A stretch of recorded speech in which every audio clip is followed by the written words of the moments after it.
Matagal nang usap-usapan sa mundo ng showbiz kung totoo nga bang may anak na sina AJ Revol at Aljur Abrenica.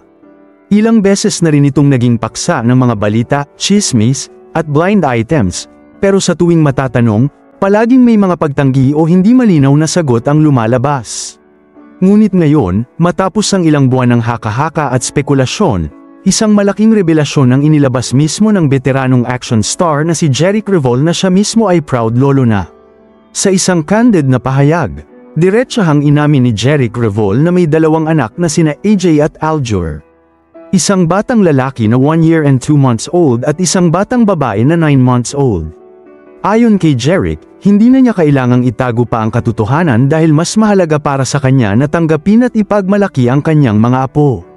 Para sa kanya, isang biyaya ang pagkakaroon ng mga bagong miyembro ng pamilya na nagbibigay saya at pag-asa. Matagal nang nakasentro sa intriga ang relasyon nina AJ at Aljur. Bukod sa pagkakadawat nila sa iba't ibang kontrobersya, hindi rin naging madali para sa kanilang dalawa ang mapanatili ang kanilang pribadong buhay. Subalit ngayon, sa pag-amin ni Jeric, mas malinaw na sa publiko na nagsimula na pala sila ng kanilang sariling pamilya. Ayon pa sa mga malalapit sa kanila, mas pinili nina AJ at Aljur na ilayo ang kanilang mga anak sa mata ng publiko.